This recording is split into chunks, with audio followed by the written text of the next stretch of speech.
আসসালামু আলাইকুম। গরম দুধের মধ্যে বিস্কুট দিয়ে যে এত সুস্বাদু একটা ডেজার্ট তৈরি হবে আপনারা ভাবতেও পারবেন না। সম্পূর্ণ ইউনিক এই রেসিপি কোথাও খুঁজে পাবেন না। খেতে দুর্দান্ত স্বাদের হবে। তাহলে চলুন দেখে নিন। এখানে ৳১০ দামের ২ প্যাকেট বিস্কুট নিয়েছি। যেকোনো বিস্কুটই নিতে পারবেন।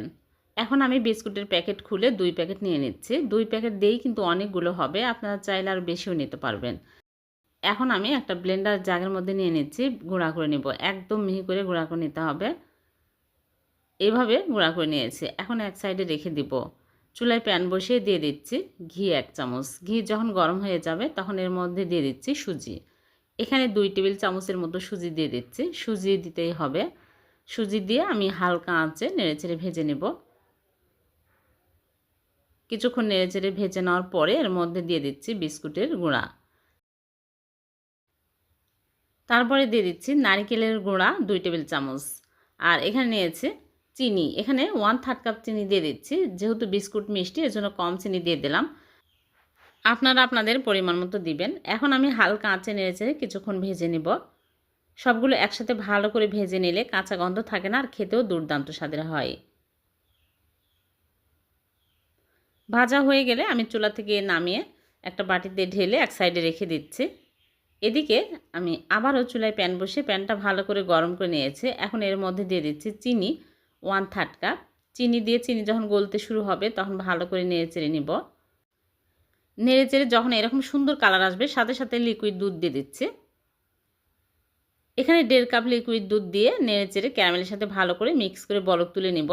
ভালোভাবে বলক চলে আসলেই দিয়ে দিতে হবে বিস্কুটের গুঁড়া। সবগুলো দিয়ে ভালো করে নেড়েচেড়ে নিব। অনবরত নাড়তে থাকতে হবে। নেড়েচেড়ে ঘন করে নিতে হবে। বেশি সময় লাগে না। একটু পরেই দেখবেন একদম ঘন হয়ে আসছে। ঘন শক্ত টাইট করে নিতে হবে। আর এই সময় কিন্তু চুলার আঁচ একদম লো আঁচে রাখতে হবে।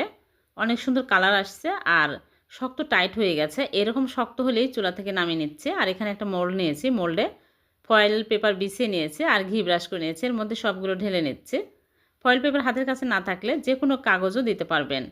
এখন ভালো করে চেপে চেপে সমান করে নিতে হবে। তারপরে এক সাইডে রেখে দিচ্ছি। এদিকে আবারও চুলায় প্যান বসিয়ে দিয়ে দিচ্ছি লিকুইড দুধ 1/2 কাপ। গুঁড়া দুধ দিয়ে দিচ্ছি 1/2 কাপ। আর এখানে মাওয়া নিয়েছে। মাওয়া যদি হাতের কাছে না থাকে শুধু গুঁড়া দুধ 1 কাপ দিলেও হবে। মাওয়া দিয়ে দিলাম 1/2 কাপ, গুঁড়া দুধ 1/2 কাপ আর চিনি 1 টেবিল চামচ দিয়ে ভালো করে নেড়েচেড়ে নিব। অনবরত নাড়তে থাকতে হবে, তাছাড়া কিন্তু প্যানের তলায় লেগে যাবে যেহেতু ঘন হয়ে আসছে।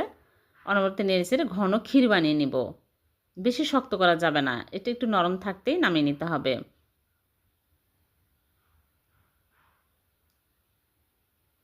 দেখুন এরকম ঘন হতে হবে। পরে শক্ত হয়ে যাবে। এই অবস্থায় চুলা থেকে নামিয়ে সাথে সাথে আমি এর মধ্যে ঢেলে নিচ্ছি। সাথে সাথে ঢেলে নিতে হবে। ঢেলে সাথে সাথে সমান করে দিতে হবে। স্প্যাচুলার গায়ে আমি ঘি লাগিয়ে ভালো করে চেপে চেপে সমান করে নিব। তাহলে স্প্যাচুলার সাথে লেগে আসবে না, ভালোভাবে সমান হবে। এরকম করে সমান করে তারপর আমি নরমাল ফ্রিজে রেখে দিব। একদম ঠান্ডা হওয়ার পরে সেট হবে তখন বের করে কেটে দেখাবো। ঠান্ডা হওয়ার পরে বের করে নিয়ে আসলাম। শক্ত হয়ে গেছে। এখন ফয়েল পেপার খুলে ফেলে দিচ্ছি, দিয়ে কেটে আপনাদেরকে দেখাচ্ছি কতটা মজার হয়েছে। এভাবে বিস্কুট আর দুধ দিয়ে বরফি বানিয়ে দেখবেন, মুখে লেগে থাকবে এর স্বাদ। এর চেয়ে টেস্টি আর বরফি হতে পারে না, এতটাই টেস্টি হবে। খুবই কম সময়ে কম উপকরণে ঝটপট এই সন্দেশ বানানো হয়ে গেল। সবগুলো কেটে পরিবেশন করে নিলাম।